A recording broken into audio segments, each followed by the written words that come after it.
ایک روز حضرت سلیمان علیہ السلام اپنے دربار میں تشریف فرما تھے اور ان کے گرد بہت سے جن، انسان اور چرنت پرنت بیٹھے ہوئے تھے۔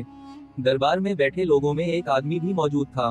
اسی اثنا میں ملک الموت حضرت عزرائیل علیہ السلام انسانی شکل میں دربار میں تشریف لائے اور اس مجلس میں موجود ایک آدمی کو گھور کر دیکھنے لگے۔ وہ شخص کافی دیر تک ملک الموت کی تیز نظروں میں رہا۔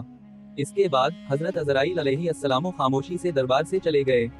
جب وہ چلے گئے تو اس آدمی نے، جو ان کی نظروں میں تھا، حضرت سلیمان علیہ السلام سے انتہائی گھبراہٹ اور خوف کے عالم میں پوچھا، یا نبی اللہ، یہ کون تھے جو مجھے اتنی دیر تک گھورتے رہے؟ حضرت سلیمان علیہ السلام نے فرمایا، یہ ملک الموت حضرت عزرائیل علیہ السلام تھے۔ یہ سنتے ہی وہ آدمی ڈر اور پریشانی سے کانپنے لگا۔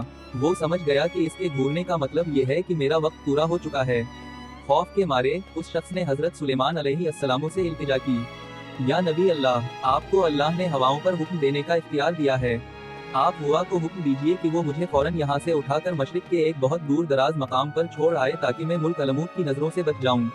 حضرت سلیمان علیہ السلام نے ہوا کو حکم دیا اور وہ شخص پلک جھپکتے ہی یہاں سے اس دور دراز مقام پر پہنچا دیا گیا۔ جب وہ شخص وہاں پہنچا تو فوری طور پر ملک الموت حضرت عزرائیل علیہ السلام وہاں نمودار ہوئے اور اسی جگہ اس شخص کی روح قبضہ کر لی۔ کچھ وقت بعد حضرت عزرائیل علیہ السلام واپس حضرت سلیمان علیہ السلام کے دربار میں حاضر ہوئے۔ حضرت سلیمان علیہ السلام نے ان سے پوچھا، جب آپ پہلی بار میرے دربار میں آئے تھے تو آپ اس شخص کو کیوں ڈھونڈ رہے تھے؟ حضرت عزرائیل علیہ السلام نے جواب دیا، یا نبی اللہ، مجھے اللہ تعالیٰ نے حکم دیا تھا کہ میں اس شخص کی روح فلاں دور دراز مقام پر قبضہ کروں، لیکن جب میں نے اسے آپ کے دربار میں دیکھا تو میں بہت حیران ہوا کہ یہ شخص تو یہاں موجود ہے، حالانکہ اسے چند لمحوں بعد اتنی دور ہونا چاہیے جہاں مجھے اس کی روح قبضہ کرنی تھی۔ میں اس بات پر حیران ہو رہا تھا کہ یہ اتنی جلدی اس مقررہ جگہ پر کیسے پہنچ پائے گا۔